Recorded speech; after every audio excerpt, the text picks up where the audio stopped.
Hello, welcome back to the YouTube channel of Bethel Evangelical Free Church Hanley. I'm Pastor Gervais Charmley. This is another historic church in Rutland. This is the church at Cottesmore in Rutland, or, well, St Nicholas rather, Cottesmore.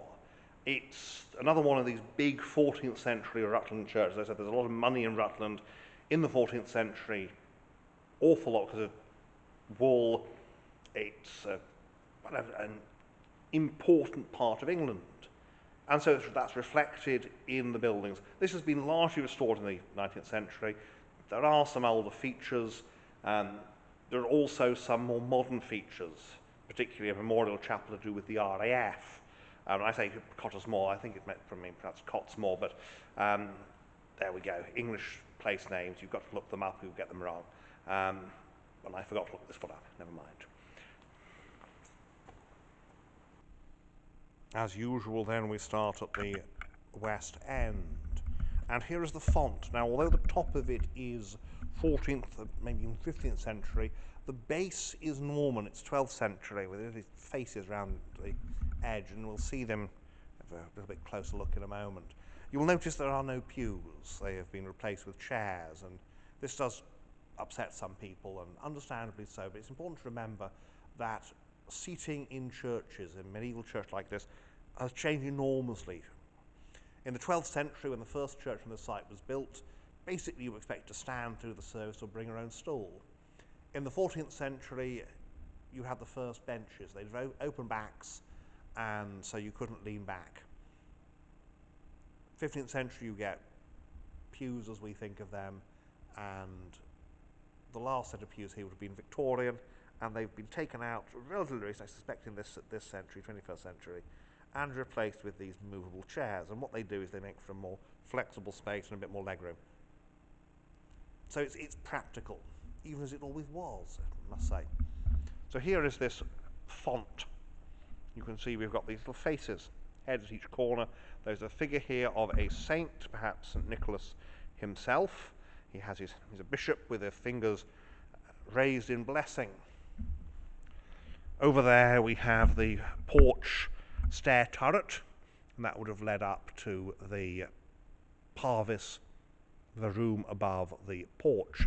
Interesting window here. This is a memorial to the Right Reverend Weston Henry Stewart, 1887 to 1969. He was bishop in Jerusalem, 1943 to 57. The Anglican bishop in Jerusalem.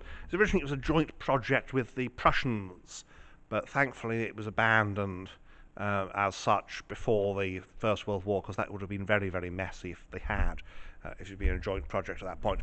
You'll notice the font, one side is blank, and that's because that would originally have been against a pillar. So we move in then to the north aisle. Again, scraped walls, sadly, by the Victorians, so any trace of wall painting has disappeared. And this is the Air Force Chapel. This is dedicated to the memory of the officers and men of the British and American Air Forces stationed at Cottesmore who gave their lives for freedom 1939 to 45. We have squadron banner up there. We've got flags for the New Zealand Air Force, the Royal New Zealand Air Force, the Royal Air Force. There's the American banner. We've got there an aircraft swooping down from above. I think that's a mosquito. We've got more Commonwealth banners there, and it commemorates the. We've got there. You see the altar and the. We'll just move a bit forward so you can see a bit better the RAF per Ardua ad Astra. And then here we've got the memorial Royal Air Force Station Cottesmore. We rise to our obstacles. Banner of number 98 Squadron. We've got the Kerberos there, or Cerberus if you prefer, but I say Kerberos because Greek. So that is the memorial chapel. So one of the things about these side chapels is, following the World Wars, that one of them could be used as a memorial chapel for the dead. That's the Air Force Memorial Chapel through there. And into the chancel. Again, very, very high here. Now, you can see here the remains of the old chancel. So that's a bit of probably Norman work, entombed, encased within the present building. King David, St. Cecilia, and St. Gregory, of course. David, the sweet psalmist of Israel. St. Cecilia, she is the patron saint of music. And St. Gregory was responsible, allegedly, for a Gregorian chant. And in fact, he has his, you can just see there, his Gregorian chant, his music manuscript. So yes, this is about music. And this is in memory of Sophia Gertrude Paston Cooper, who died in 1907. So, proceeding a little bit further, we've got this nice big organ here, and East End, and these, I mean, they're not very old, the 20th century, very nice communion rails. And this again is, and this birds on the altar frontal and the east window. Some evidence of what used to be here before, but it's obviously all been chipped off at some point. So a little bit of, and we look west, and all the way back there. Note that big, rather awkward-looking chunk of masonry. This is to do with when you're inserting things and rebuilding things. Sometimes you have this problem that you need to have the great big chunk of masonry to make sure it doesn't all fall over.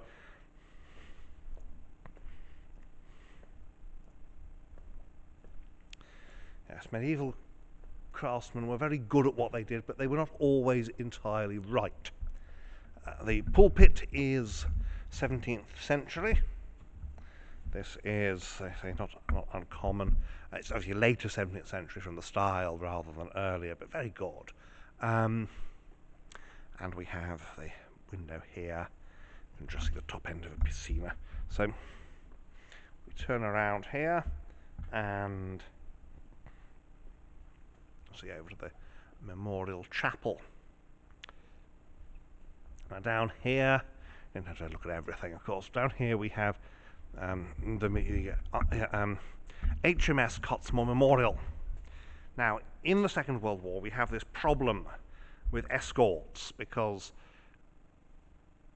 the assumption is that when we go to war, the French will stay in the war. In fact, of course, the French get knocked out in 1940, and this then leads to a problem that we need escort vessels.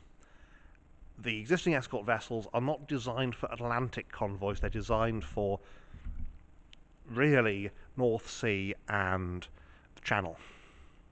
But once you've got to escort your ships across the Atlantic, you need a new type of escort. So the idea is to have these big escort destroyers, and the decision is that they're going to be named for hunts, and so they're called the Hunt class, and Cottesmore is one of the hunts. So Hunt class destroyer HMS Cottesmore, and there's her battle honours, 1941 to 45 the North Sea, English Channel of 42 to 44, Normandy 1944. She's one of the ships that's providing cover for the D-Day landings. So she's a Hunt class destroyer. Following the war, the Hunts are really fairly quickly abandoned. They're put into reserve. Some are sold off, given to Allied nations. But then there's we need minesweepers or mine countermeasures vessels. So a new HMS Cottesmore, mine countermeasures vessel, is built, and these are relics from her. That's Lifebuoy, and then here we have the badge. Now, ships' badges remain the same even as new ships with the same naming given, and there's the Cottesmore. She was one of the last wooden warships, the Royal Navy, because wooden hulls, of course, don't trigger magnetic mines. Again, been sold off, scrapped, basically. So that's St. Nicholas Cottesmore. It's a shame that the wallplaster's been taken off, because originally it would all have been painted, and what was removed, probably there was medieval wall paintings just taken off and no one knew they were there until they've destroyed all that evidence. So we'll have a look outside, which might be a little bit more, something less depressing than thinking about destroyed wall paintings. So here we are outside at Cottesmore, St Nicholas, and you can see here, getting the right hand on the picture, because of course I'm looking at the viewfinder. So here we have the brooch spire, and again, as at Langham, it's this earlier style of spire. You see we've got a clerestory, aisles, and indeed it's your classic English parish church with spire. Sort of building actually that older books on English parish churches might feature, as this is an English parish church. They're all different. The stone here we're outside now of the ironstone area, so it's that more honey-coloured stone that's still used as a rubble rather than anything else. It doesn't work as being tin ashlar very much, but it's a bit harder, and it's a honey colour rather, so you can't do the polychromy bit with it with the limestone. There is some limestone used here for a few posh bits. So we'll have a look around and see the various features. We are just by the road here, so and the village is relatively busy. So let's have a look around the outside.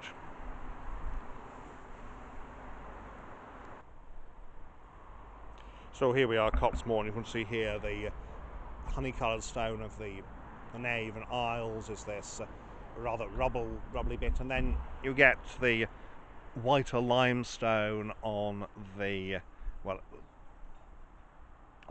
chancel. You can just see above the parapet there the east end of the nave and an older roof line visible from before they put the clerestory in.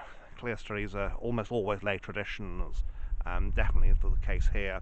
And here again we've got a two-storey porch, an upper room, and a parvis, and they're used for various things. One of the things you might do is you might keep your priest in there, because after all, bachelor priests don't need very much room. Certainly in the Middle Ages they didn't. Fewer books. And he might live up there, or it might be a school, it might be a private chapel. Quite often, of course, after the Reformation, you've got married clergy. They do appreciate having a somewhat bigger living space, so you have to have a proper clergy house for them, and then you can use that as a school. It often was used as a school. There's a corbel table up there,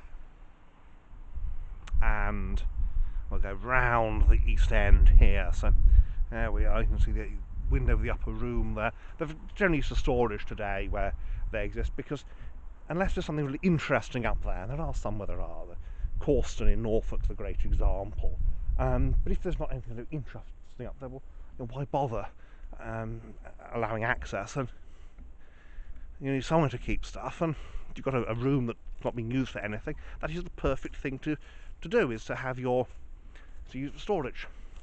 So north side here, you can see again, it's very much like the south side really.